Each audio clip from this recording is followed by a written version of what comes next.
So let me try to do the house cleaning real quick, then we'll get to the actual content, as it were. So this is becoming a popular essay on Spider-Man by Southpaw.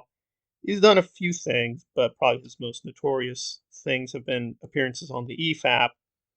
I want to be careful. I don't quite know where he stands on the so-called objectivity issue, or whether this analysis is exhaustive, that plot holes and only plot holes matter. So I want to be careful there and not pigeonhole him. And I don't necessarily think if just you're on the EFAP, you're the devil or satanic. I actually like a lot of work by PSA Stitch, but again, he's been on the EFAP a few times. I agree with him for the most part, but we still diverge on many issues. So again, sometimes, yes, you can do legitimate guilt by association. Somebody like Rags is pretty racist and pretty disgusting. So just because you speak to Maul doesn't necessarily mean you're a complete psychopath or an idiot. So that out of the way, I don't agree with him, and I'm not convinced by what he's saying that Spider-Man is a bad film. But I've had many issues with the film myself, and I even thought this when I saw it in theaters back when it was first released. I loved it, but I did recognize it had a lot of issues. So, two things before we proceed. One, my perspective is more from a comic book purist angle. Southpaw does refer to the comic books here and there, but he's mainly focused on the film onto itself. I think with something like Spider Man, that's fine, but you're going to get yourself in trouble, as you're going to see, by focusing solely on the film. So, you need to know a little bit about Spider Man.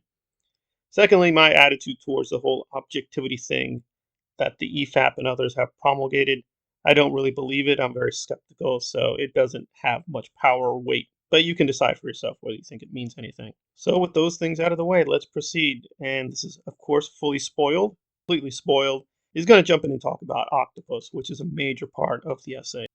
Weakest Raimi villain, not in terms of characterization, but in terms of power level and durability. He has his exoskeleton with 4 artificially intelligent robotic tentacles and nothing else. While Norman and Harry Osborn are enhanced by the Goblin formula, Sandman is made out of sand and can absorb most forms of damage, and Venom is, well, but Ock simply has no in-universe justification for why he's able to take the damage he takes in this movie. To clarify, I get that Spider-Man always pulls his punches because he has a moral code against killing, which he's very capable of if he punches with full force, so that's not an issue in and of itself. The issue arises from the plausibility that Ock has the pain tolerance and durability to take as many hits as he does and still get back up. Even when you're fighting someone of average human strength, you can only take so many hits to the face before you go down. A lot of older movies didn't account for this, but that's not an excuse. He would need to have an established history of boxing or something to that effect to explain how he's able to tolerate this kind of pain, but that's never mentioned in the whole film. You could argue that since the exoskeleton is attached to his spine, that it could make his nervous system more resistant to feeling pain to a certain degree, but pain is just a signal sent to our brain warning us of damage to our body. Damage can still be done to us without us feeling it, and the human body can only take so much damage before it can't function anymore. So if there isn't an in-universe explanation for how Ock can tank so much damage, then it's a pretty big issue, as it allows the fight scenes to go on for as long as they do and allow Ock to get the upper hand on Spidey when he should already be down for the count. And it's not like Ock getting knocked out would have incapacitated the tentacles as well,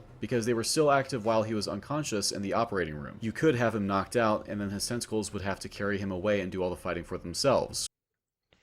Well, again, I actually agree a lot with this, that him being able to withstand a lot of the Spider-Man punches is a massive, massive plot hole. I just don't think it can be really, really rectified. That said, being devil's advocate, we're going to see this is a bit of a problem, but again, you can find a way out of it.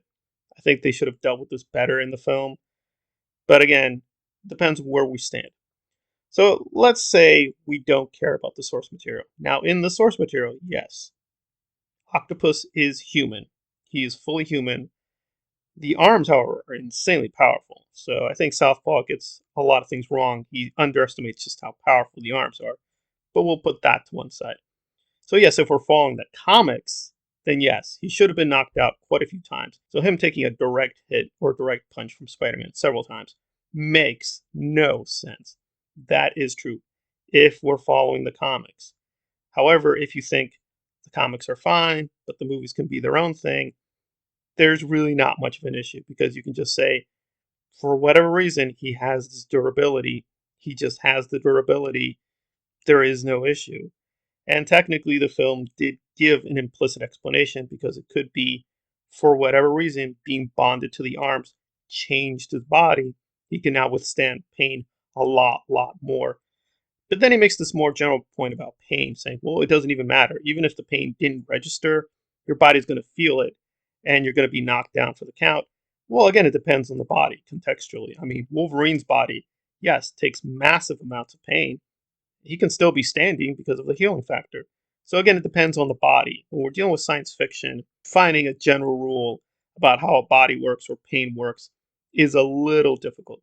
That said, I do agree it's a plot hole, but again, it's really only a major plot hole if you care about the comics. If you only look at the film itself, it's not clear it is a problem because you could say, well, just because they don't explicitly explain how or why he tolerates this amount of pain, that's not necessarily a plot hole. Now, I disagree. I think they went over the line, but yeah, again, if you don't care about the comics, you can just say, hey, for whatever reason, he can just put up with this amount of pain.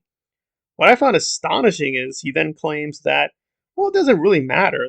He could have been knocked out and the arms could keep going. Why doesn't Octopus kill Spider Man right away? Then you think to yourself, well, why would that matter? I mean, even if Spider Man did kill Ock, according to Southpaw, the arms are still a problem. So the arms would still be fighting Spider Man, even if he did knock out Octopus. So you're like, wait, then there's no point at all because even if he got knocked out, he's got to deal with the arms. The arms are the real problem, not Octopus. So it's like, wait, that can't be right. So I think he's actually wrong about this, that the arms can operate even if Octopus is unconscious. That has to be wrong. It has to be wrong with his own point, but it has to be wrong within the story itself. That can't be correct. But that's me. We're going to have to investigate that further. But if he's right, then there's no point to this essay because if the octopus arms operate, even if he's dead, even if Spider-Man's punches did kill him, it doesn't matter. The arms are going to still pose a threat. They're going to just operate the machine and still threaten the city. So, okay. Seemed a very self-refuting point. So, there we are. Again, he's going to do this a couple times in the essay. He's kind of refuting himself, basically negate the whole point of the analysis. My method of being more contextual and looking at the whole film is the wrong way to do it, but I don't know. I think that's a better way to think about it. So I still think Spider-Man is great. He does, however, raise a lot of legitimate points, but I think he's not making them as good as he thinks he is.